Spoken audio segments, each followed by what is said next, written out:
प्रभु यीशु ख्रीस्त में मेरे प्यारे भाइयों और बहनों, कई बार हम अपने जीवन में कुछ ऐसी परिस्थितियों में फंस जाते हैं जिससे बाहर निकलना नामुमकिन सा प्रतीत होता है।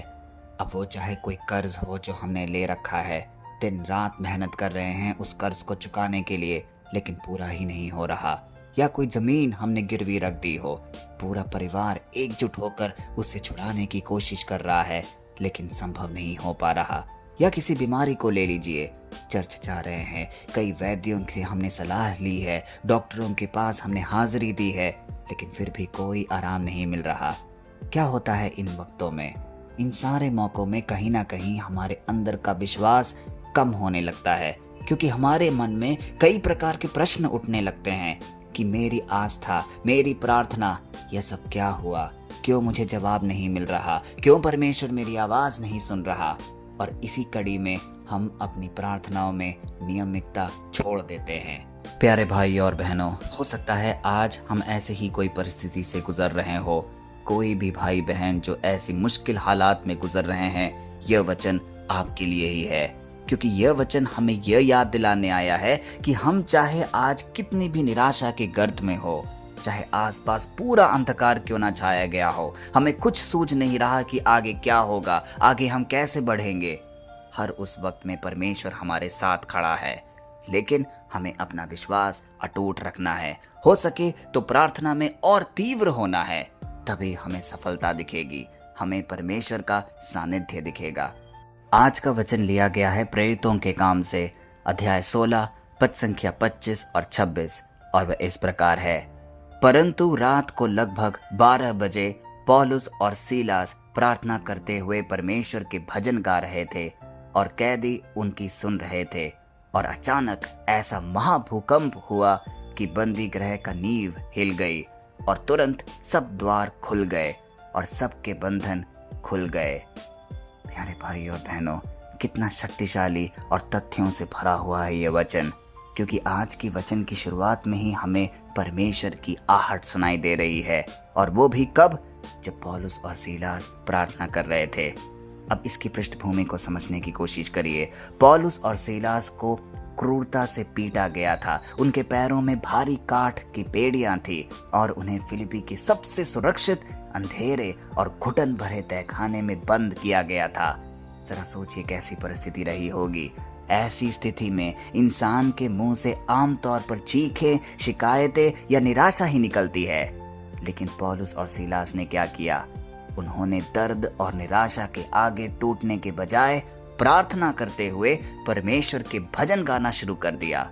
यह था सबसे बड़ा विश्वास जो उन्होंने परमेश्वर पर दिखाया, और इसके फलस्वरूप जब उन्होंने जेल की दीवारों के भीतर अपनी स्तुति के सुर गूंजाए, तो एक ऐसा आध्यात्मिक और भौतिक धमाका हुआ जिसने सिर्फ जेल की नींव ही नहीं, बल्कि पूरा का पूरा बंधन उनका तोड़ डाला। ना सिर्फ पौलुस और सीलास के, बल्कि उन सभी कैदियों के जो उन्हें सुन रहे थे। प्यारे भाई और बहनों, हो सकता है कि यह वचन का मर्म और इसका संदेश हमने कई बार अध्ययन किया हो, लेकिन आज इसे एक अलग पर्सपेक्टिव, एक अलग नजरिए से देखने की कोशिश करिए। इसके 2 केंद्र बिंदु हैं। सबसे पहला सीख यह है कि परिस्थितियों के कैदी हमें नहीं बनना है। क्या होता है, अक्सर जीवन की समस्याओं, बीमारियों या दुखी रूप में हम जेल में खुद को घिरा हुआ सा पाते हैं, और हमारी प्रार्थनाएं भी शिकायतों में बदल जाती है। हम जब प्रार्थना करने बैठते हैं, धन्यवाद और स्तुतिगान करने के पहले मांगने लगते हैं, अपनी शिकायतें रखने लगते हैं। यह आयत हमें सिखा रही है कि सच्ची ताकत तब दिखती है जब आप अंधेरे में भी परमेश्वर की स्तुति करना नहीं छोड़ते। आपकी स्तुति आपकी परिस्थितियों से काफी बड़ी होती है। और दूसरा महत्वपूर्ण सीख, जरा गौर करिएगा वहां पे क्या हुआ। भूकंप से सिर्फ पौलुस और सीलास के बंधन ही नहीं खुले, बल्कि सबके बंधन खुल गए। इसका मतलब जितने भी कैदी वहां पे बंदी गृह में थे, उन सब की कैद खुल गए, बेड़ियां टूट गई। इसका साफ साफ अर्थ यह है कि जब आप अपने व्यक्तिगत संघर्षों के बीच भी परमेश्वर पर भरोसा रखकर उसकी स्तुतिगान करते हैं, तो आपकी वह गवाही आपके आसपास के लोगों के जीवन में भी एक बड़ा बदलाव लाने का सामर्थ्य रखता है। इसलिए हम कई बार कहते हैं, यदि आपके परिवार में सिर्फ एक ही जन हो जो हर दिन प्रार्थना सभा अटेंड कर रहा हो, हर रोज प्रार्थना कर रहा हो, बाइबल पढ़ रहा हो, उस एक व्यक्ति के कारण पूरा का पूरा परिवार बच सकता है। पापों की बेड़ियों से उन्हें छुटकारा मिल सकता है। कई बार तो पूरी पीढ़ी बच जाती है, उन सब के पाप क्षमा हो जाते हैं।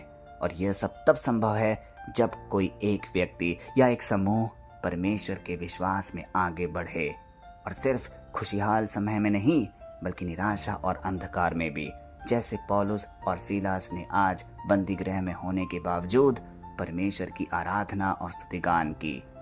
आज का वचन हमें साफ साफ यह संदेश दे रहा है कि हमारे जीवन में भी कई ऐसी परिस्थितियां आएंगी जहां हमें सब कुछ खत्म सा लगेगा। कुछ पल तो ऐसे आएंगे जब हमारा परमेश्वर से विश्वास भी उठने के कगार पर होगा। कारण कोई भी हो सकते हैं।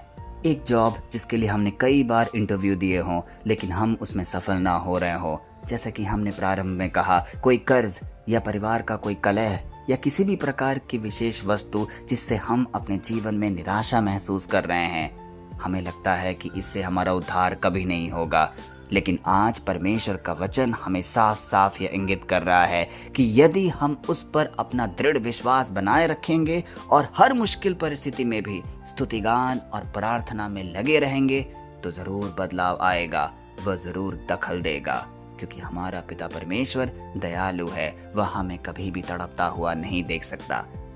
तो आइए आज के वचन का मर्म समझकर इससे हम विश्वास में और आगे बढ़े और एक शक्तिशाली प्रार्थना अपने उद्धारकर्ता को समर्पित करें और बोलें, हे हमारे उद्धारकर्ता और सामर्थी परमेश्वर, हम तेरे पवित्र नाम की स्तुति करते हैं, तेरी आराधना करते हैं, क्योंकि तू वह परमेश्वर है जो अंधेरी रातों और कैदों में भी हमारे साथ रहता है। तूने हमें कभी अकेला नहीं छोड़ा। हे प्रभु, कई बार जीवन के संघर्षों, असफलताओं और दर्दों की वजह से हम निराशा के तहखाने में पहुंच जाते हैं और हमारे मुंह से प्रार्थनाओं की जगह शिकायतें निकलने लगती है।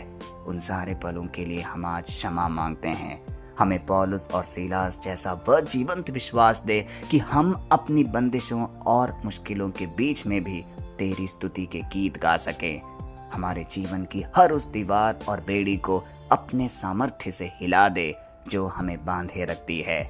आज तो हम सबके परिवारजन को देख रहा है, जो भी कमी से हम आज गुजर रहे हैं, चाहे वो बीमारी हो, कर्ज हो या बुरी लतें हो या नौकरी ना मिल रही हो, कोई भी बेड़ियां हो, वह सब आज तेरे सामर्थ्य नाम से टूट जाए। तेरा प्रचुर आशीष हम सबके जीवन और परिवार में बहने लगे, क्योंकि हमारा विश्वास तुझ पर अटूट है। हम यह विश्वास करते हैं कि तू ही हमारा उद्धारकर्ता और जीवनदायक परमेश्वर है। यीशु मसीह के पवित्र और सामर्थ्य नाम पे ये सारे निवेदन हम मांगते हैं, आमीन।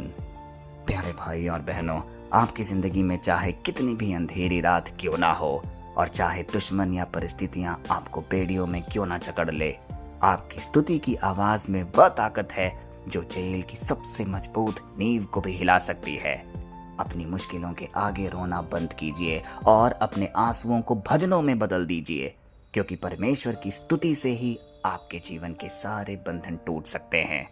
कल फिर हम मिलते हैं, तब तक के लिए पिता परमेश्वर की असीम दया, कृपा और विश्वास में हम सबको समर्पित करते हैं। पिता, पुत्र और पवित्र आत्मा के नाम पर, आमीन।